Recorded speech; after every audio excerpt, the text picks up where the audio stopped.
कर्जों में परेशान था और जितने लोगों से उसने कर्जा लिया था सबने केस कर दिया काजी साहब के पास। काजी साहब ने उसको बुलाया, कहा क्यों नहीं देता कर्जा? कहा परेशान, इतना परेशान हूं कि बीवी बच्चों को पालना मुश्किल हो गया, कर्जा कहां से दूंगा?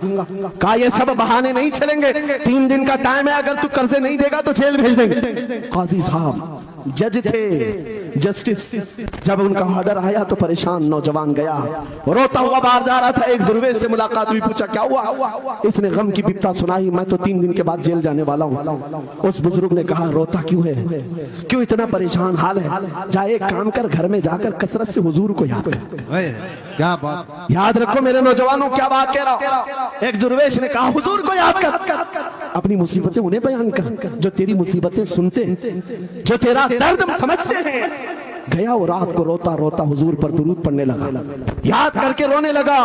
एक बात मैं बताता हूँ, तारीख की सच्चाइयां बताती हैं, जब भी किसी का दिल टूटता है, दिल के अंदर से आवाज आती है तो मेरे आका तशरीफ लाते हैं। क्योंकि कुरान में अजीजुन अलैहि मा अनित्तुम, तुम्हारा तकलीफ में पड़ना उन्हें देखा नहीं जाता।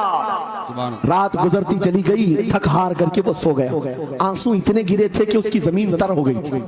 रोते रोते रात को सोया, आंखें बंद हुई, ख्वाब में ताजदार मदीना तशरीफ लाए। कहा मेरे अजीज तूने मुझे याद किया, मुझे याद किया, बता तेरी हाजत क्या है?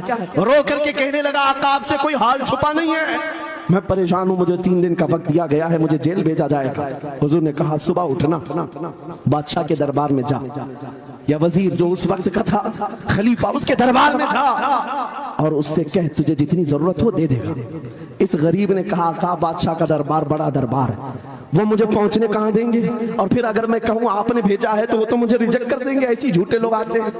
मेरे आका ने ख्वाब में बताया नहीं, वो आम आदमी नहीं, वो मेरा आशिक है, मेरा सच्चा चाहने वाला है। अगर तुझसे सबूत मांगे इतना कह देना ना, ऐ बादशाह रोजाना तू सुबह सूरज निकलने से पहले पहले रात में 1000 बार अपने नबी पर दुरूद पढ़ता है, ये बात उसके और मेरे बीच में है, उसकी बीवी भी नहीं जानती। क्या बात। और ये भी बता देना कल थक करके सो गया, कल पढ़ना भूल गया था। ये गरीब नौजवान है, सुबह उठा दौड़ता हुआ उस दरबार में गया, बादशाह के सब की सफेद चीरते हुए आगे बढ़ा, कहा बादशाह मुझे अल्लाह के रसूल ने भेजा। बादशाह ने कहा कैसी जुर्रत करते हैं आज लोग, सीधे आकर कह रहे रसूलुल्लाह ने भेजा। बुलाया क्या बात है? कहा मैं कर्जदार हूं, बहुत कर्जा हो चुका है, मुझे कुछ माल की जरूरत है, मुझे अल्लाह के नबी ने तुम्हारे पास भेजा। कहा हुजूर ने भेजा, क्यों कह रहा है?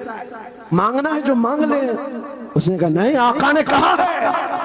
बादशाह ने कहा फिर भी तू कह रहा है? कहा हाँ, ये भी बताकर भेजा रोजाना रात को तन्हाई में तुम 1000 बार दुरूद पढ़ते हो, और कल थक करके सो गए थे, कल पढ़ना भूल गए थे। इतना सुना बादशाह अपनी कुर्सी से उछल कर आ गया, कहा ये तो राज है, मेरी बीवी भी नहीं जानती, अगर तुझे खबर है तो फिर आज तो मेरी मेराज का दिन है, इसलिए कि अब तक जो पढ़ता था अब यकीन हो गया वो सुनते भी थे, वो सुनते भी थे, वो सुनते भी थे। जोश में आया, रक्स सुना था, वज्र में आया, खजाने की चाबियां खोल दी, जहां मेरी मुराद पूरी हो गई। आज तू बशारत लेकर के आया है, जिसके लिए जीता था वहां से नबीदे वसलत आ गई है, जा तुझे जो चाहिए ले जा। वो नौजवान गरीब आदमी था, तंगदस्त मुफलिस जरूर था, लालची अय्याश नहीं था, जरूरत भर का माल लिया और चलता बना, सीधे अदालत में आया। काजी साहब से कहा बुलाओ जितने कर्ज खा थे, सबका कर्जा एक ही दिन में चुका दूंगा, आज पैसा लेकर के आया हूँ। सब आ गए थे, अदालत में बैठे हैं, काजी साहब कुर्सी पर आए, जब ये पूरे सीना थान कर खड़ा है, माल है आज देना है, जिल्लत नहीं होगी। काजी साहब की आवाज आती है, गरजदार आवाज, ऐ नौजवान बैठ जा अपनी जगह पर। ये सहम गया आज कौन सा ऑर्डर आने वाला है। काजी साहब ने फैसला बदल दिया, कहा तू अपना कर्जा नहीं अदा करेगा, तुझ पर जितना कर्जा है मैं अपनी जेब से अदा करूंगा। क्या बात है, ये क्या बात हुई, ये क्या बात हुई? कहा यही बात तो आप 3 दिन पहले भी कर सकते थे, जब आप धमकी दे रहे थे जेल की। कहा काजी साहब आज फैसला क्यों बदल गया? काजी साहब कहते 3 दिन पहले मैं तुझे नहीं पहचानता था, फैसला सुनाकर चला गया, जब रात को सोया तो मेरे आका तशरीफ लाए और तेरी तरफ मुझे दिखा करके कहा ऐ काजी तेरे पास दुनिया बहुत है, इस गरीब की मदद कर, اللہ تجھے جنت عطا کرے گا. میں میرے نبی کے اس فرمان پر عمل کرنا چاہتا ہوں. آج تو نہیں دے گا, میں اپنی جیب سے ادا کروں گا. تو بیٹھ جا بیٹھ جا. یہ تکرار چل رہی تھی. جتنے قرض خواہ کھڑے تھے یہ معاملہ دیکھتے ہیں اپنی کرسیوں سے کھڑے ہوتے, کہتے ہیں قاضی صاحب معاف کیجئے, ہم نے مقدمہ کیا, ہم سبا نے اس کا قرضہ معاف کیا, اور زندگی پر جب بھی سے ضرورت ہے کہ ہم سے اور پیسے لے سکتا ہے. وہ نوجوان باہر نکلتا ہے دربار سے, عدالت سے مجد کرتے ہوئے, اتنا دیا سرکار نے مجھ کو جتنی میری اوقات نہیں, یہ تو ان کا کرم ہے, ورنہ مجھ میں تو ایسی بات نہیں. میرے کریم سے کر قطرہ کسی نے مانگا, دریا بہا دیے ہیں, در میں بہا دیے.